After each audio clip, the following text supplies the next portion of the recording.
Hello friends, Mittals કિચનમાં તમારું સ્વાગત છે। આજે આપણે બનાવશું પરફેક્ટ માપ સાથે ગોળ કેરીનું અથાણું આખા વર્ષ માટે, જે મારા સાસુ બનાવશે। તો ચાલો બનાવીએ પરફેક્ટ માપ સાથે ગોળ કેરીનું અથાણું। એના માટે મેં અહીંયા મસાલાને લીધા છે। આપણે પહેલાં એનું માપ જોઈ લઈએ।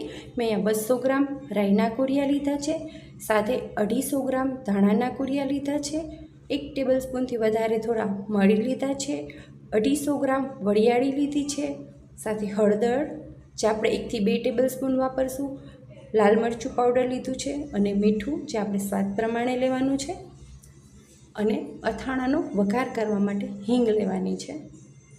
મેં ધાણાના કુરિયા અને વરિયાળીને થોડા અધકચરા મિક્સરમાં ક્રશ કરી લીધા છે, જેથી કરી ધાણાના કુરિયા થોડા ઝીણા થઈ જાય અને વરિયાળીને થોડી ક્રશ કરવાથી એની ફ્લેવર વધારે સારી આવે છે। સાથે જ મેં અહીંયા ગોળ લીધો છે। આ રીતનો કોલ્હાપુરી જે અથાણા માટે સ્પેશિયલ ગોળ આવે છે એ લીધો છે। મેં અહીંયા 2 કિલો ગોળ લીધો અને ગોળને ખમણી લીધો છે। તમે ઝીણો ઝીણો કટ પણ કરી શકો। આ રીતનો જે ગોળ આવે છે એ લીધેલો છે। અને સાથે જ મેં અહીંયા 2 લીટર તેલ લીધું છે। સિંગ તેલનો ઉપયોગ કરેલો છે, જે મેં ગરમ કરવા મૂકેલું છે। મારા સાસુ હવે અથાણું બનાવશે। સૌથી પહેલાં એક આપણે મોટું કોઈ વાસણ લેવાનું છે, તપેલું કે એવું। એમાં સૌથી પહેલાં આપણે ધાણાના કુરિયા ઉમેરી દઈશું। તમે જોઈ શકો છો મેં એને થોડા જ ક્રશ કર્યા છે, જેથી કરીને થોડા ઝીણા થઈ જાય, એકદમ પાવડર નથી કરવાનો આપણે। સાથે રાઈના કુરિયા ઉમેરી દઈએ।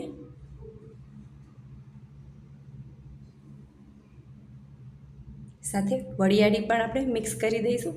તમે એ પણ જોઈ શકો છો થોડી એને અધકચરી જ ક્રશ કરી છે, જેથી કરીને એની સુગંધ સારી આવે અથાણામાં। સાથે જ હળદર પાવડર અહીંયા મેં 2 થી 3 ટેબલસ્પૂન લીધું છે, અને મીઠું લેવાનું છે 1/4 કપ જેટલું આપણે મીઠું લેવાનું છે। સારી રીતે બધી વસ્તુને મિક્સ કરી દઈએ। મિક્સ થઈ ગયું છે। હવે આપણે જે ગોળ લીધો છે, ગોળને આપણે આપણે જે મિક્સ કરેલા મસાલાની ફરતે આ રીતના પારીની જેમ ગોળ ગોઠવવાનો છે। આ રીતના મસાલાની ફરતી સાઈડ આપણે ગોળને ગોઠવી દેવાનો છે, અને વચ્ચે થોડી જગ્યા ખાલી રાખવાની છે। આ રીતના તમે જોઈ શકો છો મેં અહીંયા બધો જ ગોળ આ રીતના ગોઠવી લીધો છે।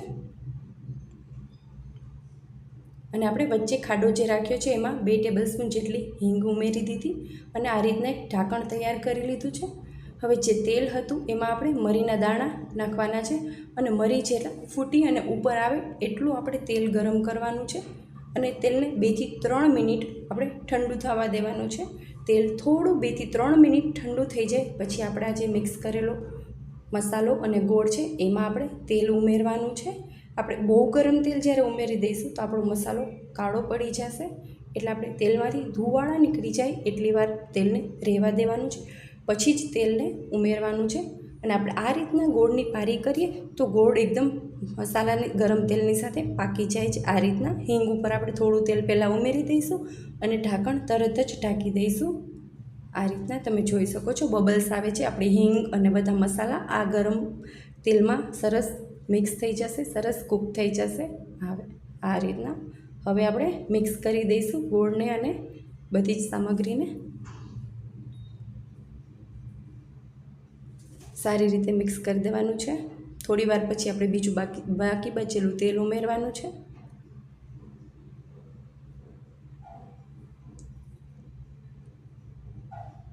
આપણો ગોળ બધો મેલ્ટ થાય ત્યાં સુધી આપણે બધું મિક્સ કરતા જ રહેવાનું છે।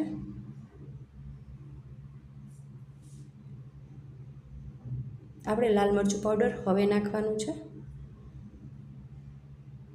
મેં અહીંયા 1 કપ લાલ મરચું પાવડર લીધું છે, જે અહીંયા રેગ્યુલર લાલ મરચું પાવડર આપણે રૂટીન વાપરતા હોય એ જ મેં લીધું છે।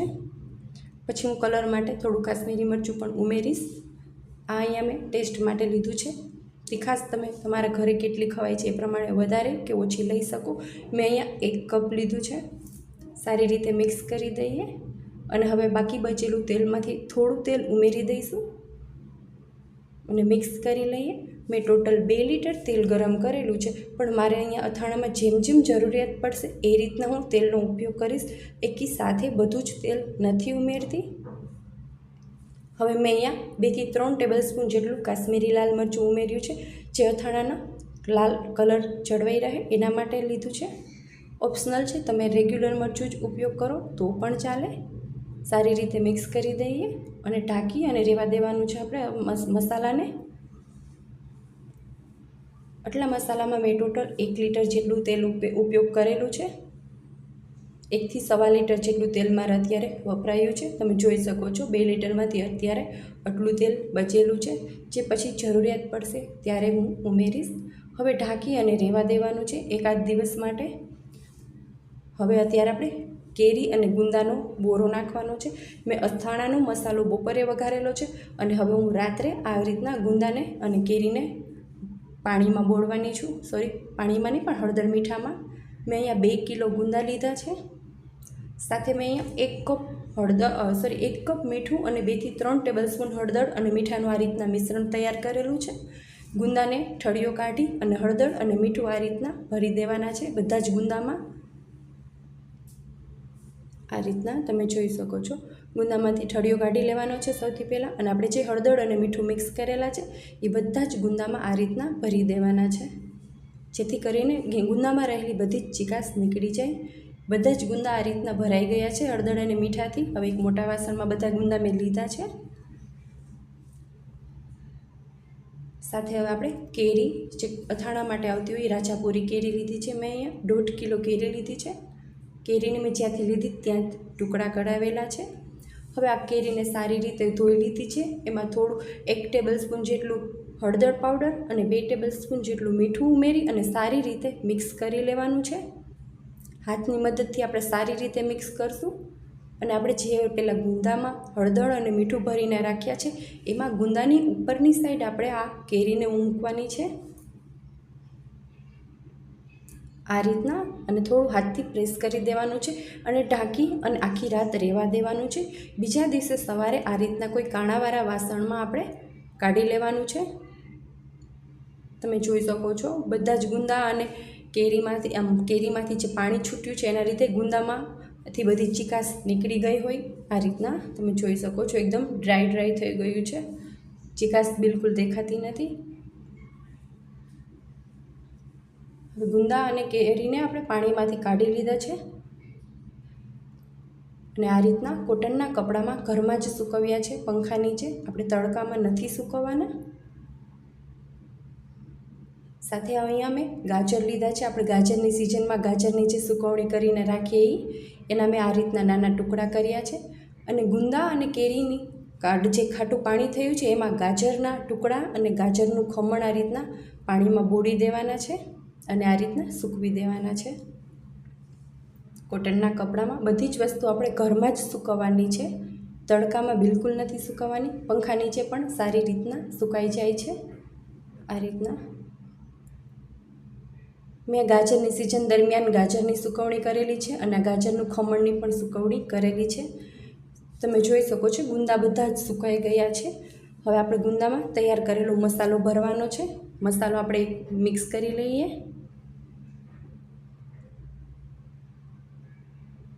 ગુંદા ભરવા ઓપ્શનલ છે, તમે ગુંદાના 2 ટુકડા કરીને પણ મસાલા અથાણામાં મિક્સ કરી શકો, પણ મારા ઘરે આ રીતના બને છે એટલા માટે હું આ જ રીતના અમે બનાવીએ છીએ કે બધા જ ગુંદામાં તૈયાર કરેલો મસાલો ભરશું આપણે.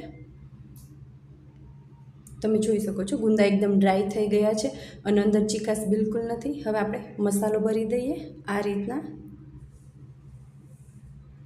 આ જ રીતના આપણે બધા જ ગુંદામાં મસાલો ભરવાનો છે.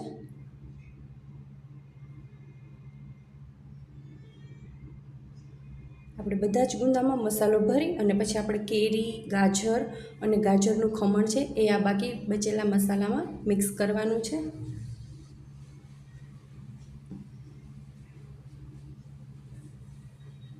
તમે જોઈ શકો છો ગુંદા બધા ભરાઈ ગયા છે અને જે બાકી બચેલો મસાલો છે એમાં મેં કેરી અને ગાજરનું ખમણ મિક્સ કરી દીધા છે.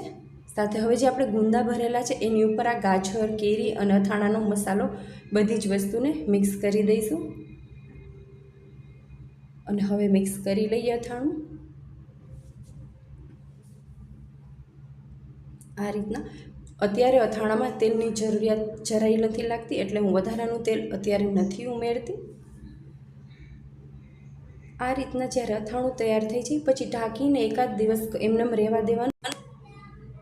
દિવસમાં 1 થી 2 વાર એને ચલાવવાનું છે. આ રીતના થોડું લચકા જેવું થાય પછી જ આપણે કાચની બરણીમાં ભરવાનું છે. બનાવીને ત્યારે ને ત્યારે તે દિવસે બરણીમાં નથી ભરવાનું. આ રીતના લચકા જેવું આપણું અથાણું તૈયાર થઈ ગયું છે. તમે જોઈ શકો છો એકદમ રસાદાર, અને મારે 1.5 લીટર જેટલા તેલમાં અથાણું બની ગયું છે. અને તમે જોઈ શકો છો ઉપર પણ તેલ આવી ગયું છે. પરફેક્ટ આપણું અથાણું તૈયાર થઈ ગયું છે. હવે આપણે કાચની બરણીમાં ભરવાનું છે. આ રીતના કોઈ એરટાઇટ બરણીનો ઉપયોગ કરવાનો, અને હંમેશા સાફ અને ક્લીન કરેલી ડ્રાય હોય એવી જ બરણીનો ઉપયોગ કરવાનો.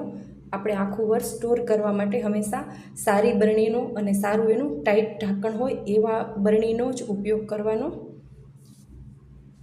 આ રીતના આપણે અથાણું બરણીમાં ભરી લેવાનું છે.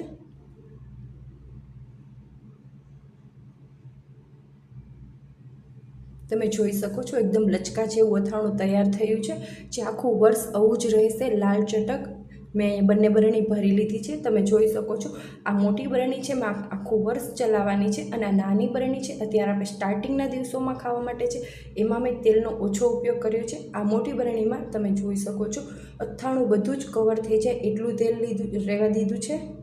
જે આ રીતના રાખવાથી આપણું અથાણું આખું વર્ષ લાલ ચટક રસાદાર રહેશે.